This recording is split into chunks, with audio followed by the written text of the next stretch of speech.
They have lied to us for the past 3 years. Now what are you going to do? So guys, the longer things go on, the more I start thinking this is all a show, right? Everything from the Ukraine-Russian conflict to the Palestinian-Israeli conflict to the arm ticket that they forced millions of people to take. And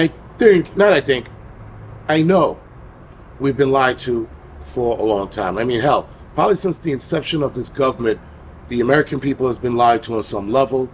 And the further along we go in society here in the United States, the more they're going to lie to us.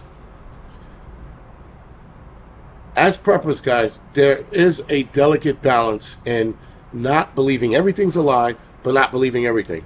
Right? So you have to stay in the middle. You have to sit there and take in the information and decipher it. Bad enough, guys, we have the American politicians lying to us on a daily basis. We have U.S. media lying to us on a daily basis. We have YouTubers that lie to us on a daily basis. We're getting lies from all the way around.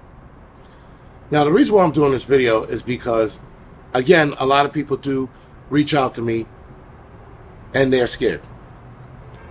And again, I told you about the story about the lady I spoke to in, Kentucky, who was legitimately crying in front of me and in front of her husband because she's scared of the things that were going on. I had people emailing me worried about what's going to happen next, especially involving this whole nuclear nonsense.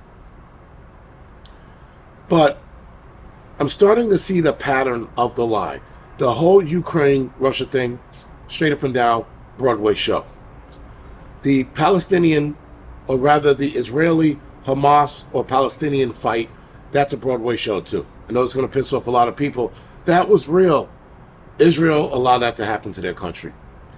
And there are a lot of IDF troops, especially retired guys, in Israel trying to figure out how all of that went down on October 7th. They went down the timeline. Nothing can be explained to them. A lot of these guys have their antennas are up. And in some cases, guys are making videos that are not getting out, by the way, are making video questioning the entire timeline of what happened October 7th. Pretty much saying there's no way on God's green earth that should have happened. And I've been saying that for months now. But now I found a video of an IDF troop who came out and said it. And he was a bit angry when he did this video. But again, that thing that's going over in Israel, Broadway show. Then every day, the media is warning us about the things that are happening around the world in regards to diseases and outbreaks. And everything with that, guys, just seems to me like another off-Broadway show where they're just trying to keep us on edge, trying to keep us entertained, or trying to keep our anxiety up so that in turn we get sick and we turn to the pharmaceutical companies. Because according to America, pharmaceutical companies are the only companies that can cure our problems.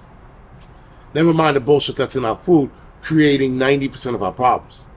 Not 50%, not 60%, 90% of our problems. We have to be careful, guys, of the bullshit that we are stepping in. We are too focused on listening to people who have no idea what's really going on. And that's including myself. I mean, I think I have a grasp on what's going on, but very little. There is so much more going on. Let's put it like this. There's so much more going on, we will not be able to comprehend a lot of that shit. And that's because, guys, I've been reading a lot of shit, listening to a lot of people. A lot of shit makes sense. Why is this country the only country that peddles pharmaceutical drugs on TV? Why is this country the only country that allows for 10 to 20 more ingredients per food, whereas other countries have at least or minimum of 10 ingredients, main ingredients in their foods? Ketchup versus American ketchup versus UK ketchup. Look at the ingredients on that. They have like, I don't know, 6 or 7, if that. And we have 20 something. This country, guys, needs to be taken back from the people who are running it. And not through a way of voting. That is bullshit. Voting is not going to work. It just won't. We have to become the people that they are scared of. And one side of me, guys, agrees with going the extra step to taking this country back. We cannot take this country back, guys, being docile and hoping that voting's going to work. Trump is not going to save us. No president that we pick is going to save this country. Biden is doing a terrible job. Some people seem to think he's doing a good job. I got into a conversation with somebody, and like, Biden's doing a good job. I said, name one thing Biden's doing that's good for this country. Person I was talking to could not come up with one example. We have to, guys, become the enemy to take back this country. And that's unfortunate, because there is no, while we fight to get this country back, the good guys. Of course, the American people are going to fall for the bullshit. A lot of American people, are going to fall for the bullshit and side with whatever president is running the country. But we have to become the enemy to get this country back. We have to start with food corporations. We have to go after them harder than you would ever believe. And if that means, guys, crossing the line, then so fucking be it. They are killing us at a slow rate while smiling at their conferences, talking about this is going to save us money if we put this ingredient in here. It's going to make food taste a lot better. They're killing us at an alarming rate. With all of these diseases and inflammatory diseases popping up as well, it's because of the food. People are dying at an alarming rate and getting cancer because of the food and the arm ticket that was forced upon us. Yet we sit here and shake our heads instead of taking the fight to their doorstep.